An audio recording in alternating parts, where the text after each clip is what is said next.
I always emphasize you should sing in your comfortable octave. Why? Because again, it's important that you feel comfortable when you sing, because everything is connected in our singing, imagination, and playing. And also because the reason you sing is just to remember the pitch. In your mind, you can manipulate with that pitch and imagine it in different octaves. Imagine you need to imagine very high. You're not gonna sing it very high, yeah? But you can play, you can, pace those beautiful, high, gentle, vibrating violins using that pitch that you sang. So it's not important how high or low you sing. This one you can sing on the same note. First, sometimes, especially if you start imagining the notes, you cannot recall the pitch on which to imagine the color of the sound. So singing that note helps you to embody what you said, the pitch. So, okay, if I'm asked to imagine those beautiful strings on C, I know how it sounds. Is it? I was right. You see? And I don't even have perfect pitch. It's because I kept imagining so much that now I have it inside me, every pitch. And then the second part is that when you ask someone, imagine sound movement of a single static note. It's a very abstract request. It's like, what do you mean? It doesn't move anywhere. It's just, And if you try to explain it in words, it's hard.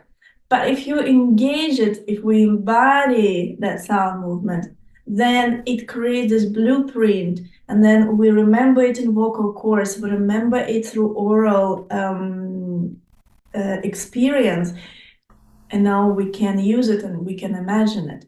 So when we sing with sound movement, I always ask in the beginning to move your hand to the right or left, to move your body, to move your eyes, anything that helps, that body can help you to understand.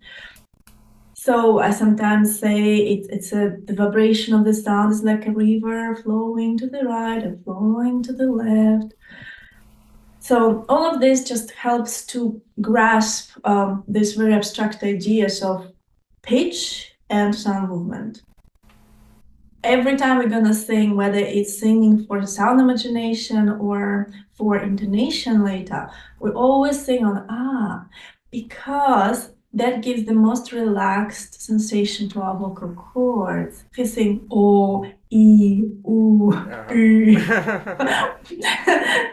it feels different. You will also create the same sort of sound. It will affect your mental imagination. And you will learn that when you play, you always sing. And one of the methods that I use in singing, I use so-called partamento singing, as it's called in vocal singing, which means when you sing also all the pitches within that interval. This will obviously have benefits for technique and for expression, which we will talk about, I think, on the next lesson about intonation. But to prepare for that, we need to also align our imagination with our future singing. So you do want to try to imagine, when you imagine the sequence of notes, connecting them with glissando. So that one note gradually pours into another note. You can still feel that you have those do, mi, sol, like those shooting stars with the sound, but between them you have the rainbows.